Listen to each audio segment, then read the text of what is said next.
여러 가지 어떤 서류 중에 추천서를 받는 게 있어서 제가 존경하고 사랑하는 스승이요 영적인 아버지라고 생각하는 수원 명선교회 배성태 목사님께 좀 추천서를 좀 부탁을 드렸습니다.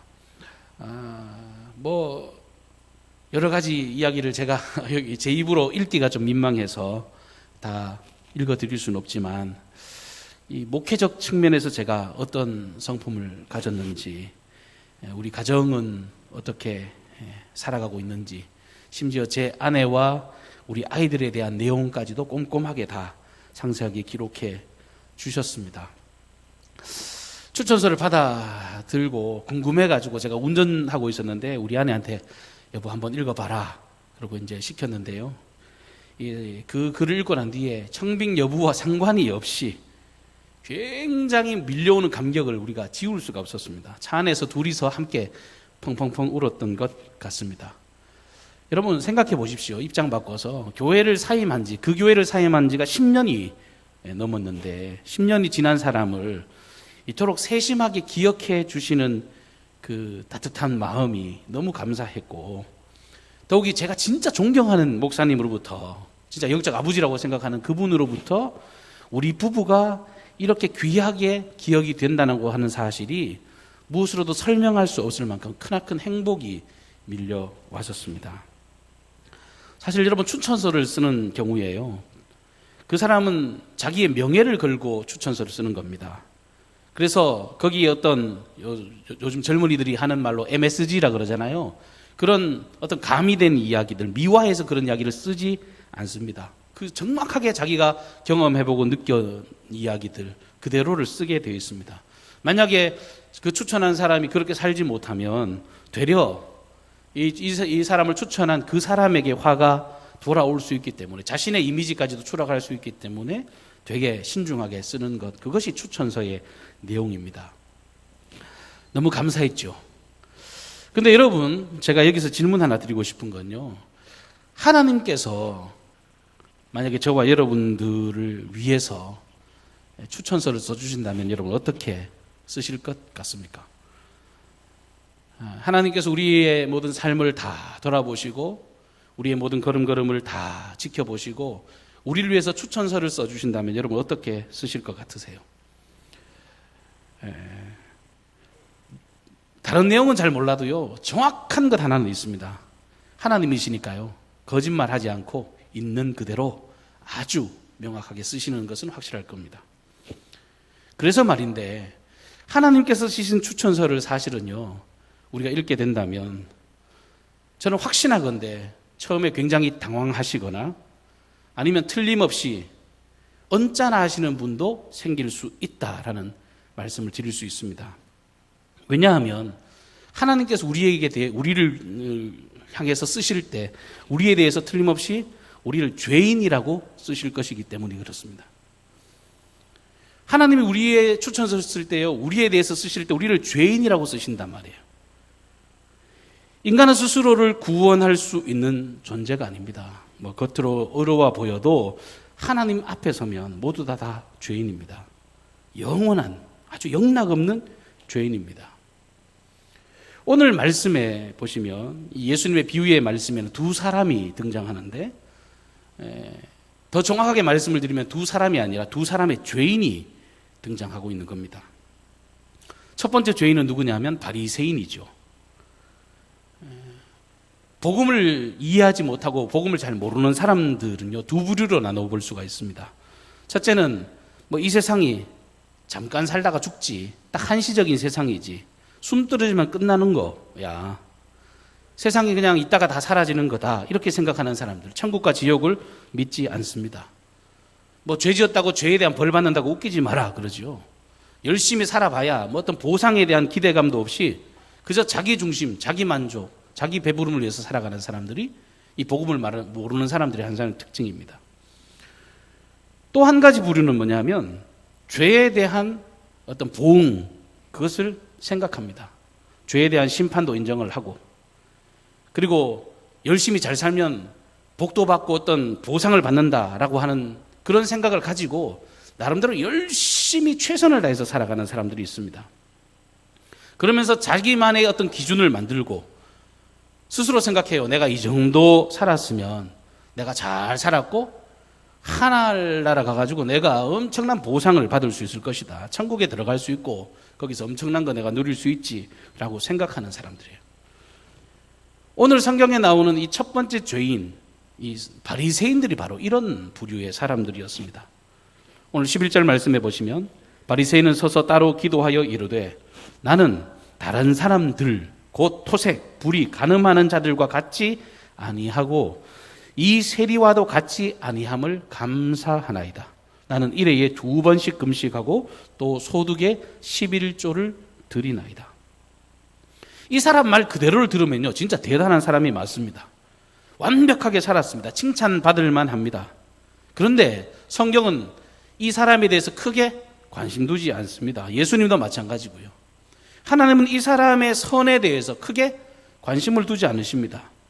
오로지 자기 의로 자기 선을 위해서 살아가는 그 사람을 하나님은 인정하지 않으십니다. 여러분, 왜 그러냐 하면 하나님은요, 그 사람이 생각하는 것보다 훨씬 더 광대하신 분이십니다. 완전하신 분, 그야말로 거룩하심에 조금도 흠과 티가 없는 분이 우리 하나님이십니다. 그 하나님 앞에서 인간이 어떤 행위를 다 아름답게 한다고 해도 그게 하나님께 충족될 리가 만무합니다. 강경에는 높은 빌딩이 없잖아요. 제일 높은 게 아마 제가 사는 강경 클리시움 아파트인 것 같습니다. 김경숙 집사님이 저 보성 아파트 높은 제일 꼭대기층에 사시는데 거기서 보면 경치가 끝내줍니다. 옥녀봉도 정확하게는 강경산이죠. 어쨌든 이 지역에서는 제일 높은 산이 옥녀봉입니다. 그래서 올라가면요, 탁 트인 전망에 얼마나 멋지고 아름다운 경치인지 모릅니다. 아파트에 올라서든지 옥녀봉에 올라서든지 하면 정말 가슴까지 시원해지는 멋진 경치를 우리는 구경할 수가 있습니다. 오죽하면 강경이라고 하는 이 지역 이름 자체가 이 강강자에 풍경경자, 경치경자를 쓰니까 정말 아름다운 게 틀림이 없습니다. 근데요, 우리가 낮은 데 있으니까요, 이 옥녀봉도 이야기를 하고 저 아파트 꼭대기도 이야기하고 하는 겁니다. 우리나라에서 제일 높은 건물인 이 롯데타워, 최근에 생긴데 여러분 혹시 가보셨습니까? 저는 예전에 63빌딩 올라갔을 때도 높다고 생각했는데 이거는 63빌딩은 장난감이에요. 롯데타워에 올라서면요, 그 롯데타워 밑으로 내려다 보이는 모든 것은 다 고만고만합니다. 뭐 위대해 보이는 게 없습니다. 롯데타워에 딱 서면요, 와, 이거 대단히 높다. 그리고 밑에는 참 별 볼 일 없네. 정말 장난감 정도가 아니라 무슨 개미새끼가 지나가는 것 같아요. 높은 산 꼭대기에서 올라서면 옥녀봉이 어떻게 보일까요? 어제 말씀 준비하면서 어느 정도로 보일까? 근데 틀림없이 그냥 모래알 정도로 보일 거예요. 옥녀봉 같은 산은요, 그냥 모래알 정도 같은 겁니다. 나 자신이 이만하면 잘 살고 나는 정말 대단하게 사는 것처럼 보이고 나는 정말 문제없어 보이지만 하나님이 볼 때는요, 하찮기 그지없는 것, 그것이 우리 인생의 현 주소라고 하는 겁니다. 그러니까 서기관과 바리새인들이 자기는 율법에 도통했다고 잘 살았다고 큰 소리를 치고 살을 때 예수님은 그 서기관과 바리새인을 향해서 이렇게 말씀하십니다. 또 간음하지 말라 하였다는 것을 너희가 들었으나 나는 너희에게 이르노니 여자를 보고 음욕을 품는 자마다 마음에 이미 간음하였느니라. 자기들은 정말 십계명 잘 지켰다고 큰 소리 치지만 예수님은요, 그거보다 훨씬 더 크나큰 기준을 그들에게 제시하시는 거예요.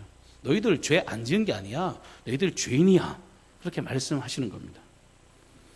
하나님의 기준과 하나님의 요구를 만족시킬 수 있는 존재는 이 세상에 단 한 사람도 존재하지 않습니다. 그런데 하나님 앞에서 당당해요. 하나님, 내 마음은 깨끗합니다. 그렇게 이야기를 하면 하나님 보실 때 얼마나 가소롭겠습니까? 완전하신 그 하나님, 거룩하신 그 하나님 앞에 정말 한낱 연약한 죄인일 뿐인데 큰 소리 치고 살아갑니다. 그리고 바리새인들은 더군다나 종교적인 사람들이잖아요. 하나님 믿는다는 사람들입니다. 그것도 열심히 하나님을 위해서 살고 열심히 하나님 믿는다고 이야기를 하고 삽니다. 말만 하는 게 아니라 11조도 드리고요, 일주일에 2번씩 금식까지 해가면서 종교적인 열심에 최선을 다했습니다. 다 하나님을 위해서 했다고 열심히 살았습니다. 그런데 정작 그 예배를 받으시는 하나님은 거기에 관심 없으세요. 그들을 의인으로 인정하지 않으셨습니다. 하나님의 인정은 없는데 그들 스스로가 큰 소리 치는 겁니다. 나는 잘 살았다. 나는 의인이다. 왜? 죄가 있는데요. 죄가 있는데 자기들이 입으로 이제 큰 소리를 뻥뻥뻥 치는 겁니다. 예레미야 13장 23절 말씀에 보면 구스인이 그의 피부를 표범이 그의 반점을 변하게 할 수 있느냐? 할 수 있을진데 악에 익숙한 너희도 선을 행할 수 있으리라. 그럼 이 말씀이 무슨 말씀입니까? 죄인된 인생의 현실을 역설적으로 기록한 그런 말씀입니다. 흑인이 목욕탕에 가가지고요, 아무리 빡빡빡 밀어본다고 그게 여러분 백인이 되는 게 아니잖아요. 그 검은 피부를 밝게 바꿀 수가 없습니다. 표범이 목욕한다고 해서 백범이 되는 게 아닙니다. 죄인 되는 인간이 아무리 애를 써도 하나님 떠나서는, 하나님이 원하시는 그 길에서 벗어나면 그것은 절대로 선일 수가 없는 것입니다. 그래서 로마서 3장 11절과 12절은 이렇게 선언합니다. 깨닫는 자도 없고 하나님을 찾는 자도 없고 다 치우쳐 한 가지로 무익하게 되고 선을 행하는 자는 없나니 하나도 없느니라. 의인은 없다, 하나도 없다. 이게 성경의 선언입니다. 그러니까 자기 행위와 자기 선행으로 마치 구원을 얻을 수 있는 것처럼 큰 소리치는 인생들, 미련하기 짝이 없죠. 하나님 앞에 의인이라고 큰 소리 쳐보지만 하나님은 너는 죄인이야 라고 말씀하는 겁니다. 에베소서 2장 8절과 9절, 너희가 그 은혜를 인하여 믿음으로 말미암아 구원을 얻었나니 이것이 너희에게서 난 것이 아니요 하나님의 선물이라. 행위에서 난 것이 아니니 이는 누구든지 자랑치 못하게 함이니라. 행위로 신앙생활 하는 게 아닙니다. 행위로 구원을 받을 수 있는 것이 아닙니다. 만약에 인간의 행위로 구원을 받을 수 있다면요, 여러분 저는 가만히 생각해 보세요. 절대 그게 천국에 가도 그게 천국일 수가 없습니다. 행위로 구원을 받아서 천국에 가는데 그게 무슨 천국입니까? 나름대로 괜찮다고 하는 사람, 그 경쟁을 뛰어넘어 가지고 들어간 사람들인데 그 안에 질서가 아니죠. 줄서기가 생길 것이고 그 안에 우월함이 생기는데 그것이 어떻게 천국일 수 있습니까? 교만한 사람들로 가득 차 있는데 그건 절대로 천국일 수가 없습니다. 행위로 구원이 가능하다면 여러분 그것은 절대 천국일 수가 없는 거예요. 그런데 오늘 이 바리새인, 자기는 의롭다고 착각하는 죄인, 이 바리새인의 모습이 있는가 하면 또 한 사람의 죄인이 등장합니다. 바로 세리입니다. 오늘 이 세리는 주님을 향해서 이렇게 고백합니다. 13절 말씀, 세리는 멀리 서서 감히 눈을 들어 하늘을 쳐다보지 못하고 다만 가슴을 치며 이르되 하나님이여 불쌍히 여기소서 나는 죄인이로소이다. 여러분 무능해 보이잖아요. 그리고 정말 나쁜 사람이라고 인정을 받았고 실제로 그런 사람이잖아요. 근데 거기에 대해서 변명하지 않고 그저 예수님 앞에 자기의 잘못됨을 인정합니다. 고개도 들지 못하고 눈도 제대로 쳐다보지 못하고, 그런데 가슴을 찢으면서 주님 앞에 저는 죄인입니다라고 이야기합니다. 세리가 왜 구원받습니까? 세리가 구원받는 이유는 다른 게 없습니다. 자기는 아무것도 할 수 없기 때문에 그렇습니다. 세상에 이제 믿을 것이 존재하지 않기 때문에 그렇습니다. 자기가 내세울 수 있는 게 아무것도 없기 때문에 오직 하나님 한 분만을 바라보는 것입니다. 예수 아니고 내가 못 살겠습니다. 예수님만이 내 구원의 소망이십니다. 그것을 바라보았기 때문에 그는 구원을 받을 수가 있었던 것입니다. 바리새인은 자기의 선행과 자기의 의를 의지했지만 세리는요, 자기 가슴을 찢으면서 오직 하나님을 향해 고개도 들지 못하고 자신의 죄인됨을 고백하며 오직 주님의 은혜가 아니고서 난 못 살겠어요, 그렇게 고백하며 살아간 것입니다. 대구에서 목회하시는 유명한 한 목사님께서요, 실제로 있었던 일인데, 대구의 갑바위라고 여러분 잘 아시죠? 수험생들 시험 칠 때마다 유명한 그 동화사 절이 있습니다. 그 갑바위에 한 스님이, 거기에 계시는 한 스님이 이 목사님을 통해서 전도된 이야기, 실제로 전도가 됐던 이야기입니다. 목사님이 등산하시다가 한 스님을 만났고 여러 가지 그냥 편안하게 대화를 하시던 중에, 예, 저는 동화사 중입니다 저는 대구 모모 교회 목사입니다. 아, 그러시군요. 자연스럽게 대화를 나누셨습니다. 그래서 목사님이 그 스님에게 이렇게 질문을 하셨어요. 스님, 일가족 모두를 잔혹하게 죽인 살인자나 아니면 이에 준하는 여러 가지 끔찍한 범행을 저지른 사람의 죄에 대해서 엄벌을 주는 것에 대해서 여러분 스님은 어떻게 생각하십니까? 이렇게 질문을 했더니 저도 목사님 그 죄는 반드시 심판받아야 된다고 생각합니다. 그렇게 잔혹한 사람은 사회에서 그냥 격리시켜서 크게 벌을 줘야 된다고 생각한다고. 당연히 벌 받아야죠. 그렇게 악한 일을 하면 안 되죠. 그렇게 이야기를 하셨답니다. 그 목사님이 들으시고 저도 똑같은 생각입니다. 근데요 스님, 성경에는요 거짓말하는 사람도 사형이라고 되어 있는데 여기에 대해서 스님은 어떻게 생각하십니까? 이렇게 이야기했더니 스님이 펄쩍 뛰면서 그랬대요. 아이고, 하나님이 참 제가 그런 분인지 몰랐는데 너무 자비가 없으셔가지고 그 거짓말했다고 죽이는 건 너무 좀 너무 심한 일 아닙니까? 그렇게 이야기를 하셨다는 거예요.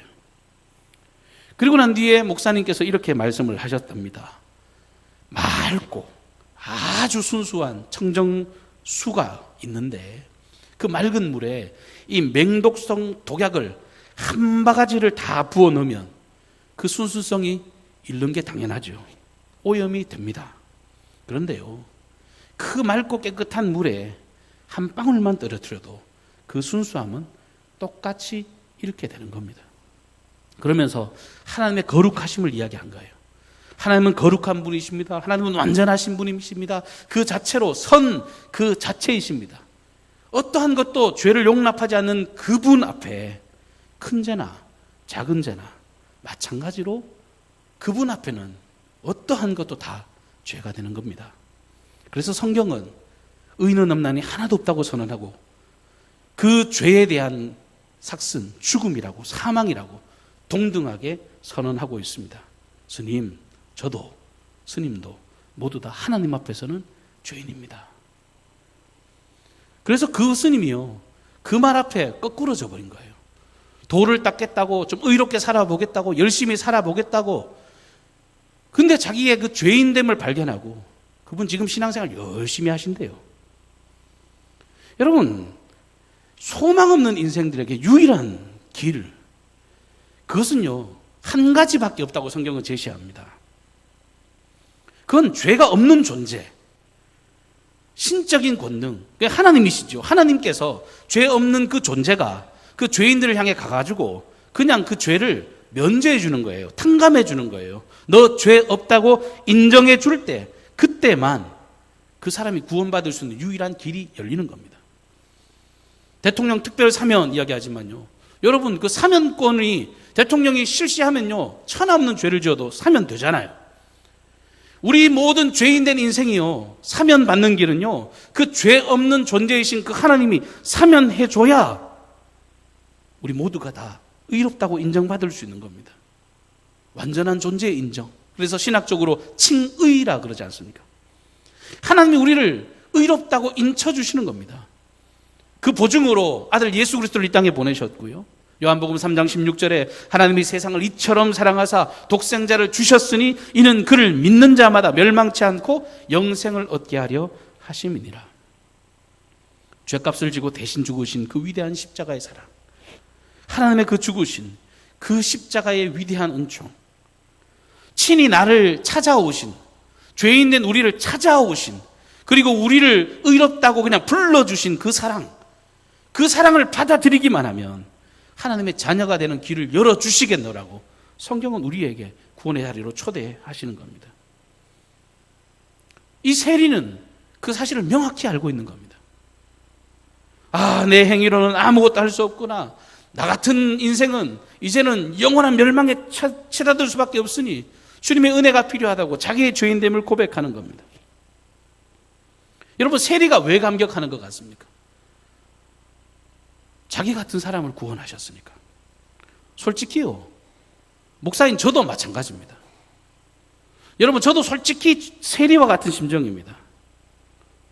만약에 선행을 가지고 천국에 올자 아닐자 이런 게 허락이 된다면 여러분, 이 중에서 얼마나 큰 소리 치고 사실 분 몇 명이나 되시는지 모르겠습니다. 어떻게 볼 때 제가 살아가다 보면요, 저보다도 훨씬 더 아주 도덕적으로나 윤리적으로나 온전해 보이는 분들이 우리 교회에 얼마나 많은지 몰라요. 제가 다른 기준으로 하나님이 구원하신다 그러면서 진짜 자신이 없습니다. 세상의 모든 종교는요, 모두 다 구원에 있어서 행위를 강조합니다. 힘든 수행을 이야기를 하고 고행을 이야기합니다.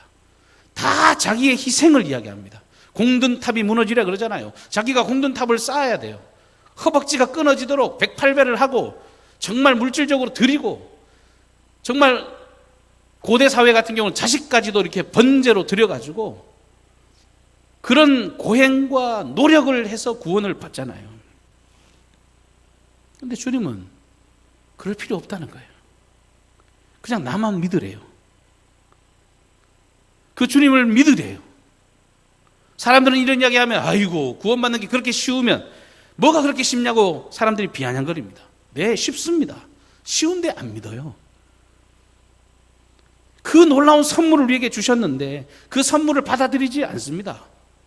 은혜라고 하는 게 뭡니까? 값없이 거저 주신 게 은혜 아닙니까? 어떠한 조건도 따지지 않고 우리의 모습 있는 그 모습 그대로를 품에 안으시는 그 십자가의 그 사랑이 모든 인생들에게 주어져 있습니다. 그저 죄인됨을 아는 사람은 그 이야기를 듣고 또 들으면 감사한 것밖에 없습니다. 어떻게 내가 그 영광의 하나님의 형상을 회복할 수 있단 말이지? 나 같은 게 뭐라고 주님의 복된 자녀가 되지? 내가 어떻게 그 천국의 놀라운 소망을 내가 누릴 수 있는 자가 됐나? 생각하면 생각할수록 이해가 되지 않아서 오늘 세리처럼 고개조차도 들지 못하고 그렇게 하나님의 은혜를 간구할 수밖에 없는 것입니다. 요즘 젊은이들 부리는 찬송의 가사 중에 이런 가사가 있습니다. 나는 아무것도 아닙니다. 주님의 사랑이 없으면. 나는 아무것도 모릅니다. 주님의 지혜가 없으면. 나는 아무것도 못합니다. 주님의 능력이 없으면. 나는 한순간도 못 삽니다. 주님의 생명이 없으면. 이제 내가 사는 것 아니요 그리스도 내 안에 계시니 오직 그의 생명이 나의 생명, 나의 모든 날들도 주님의 것.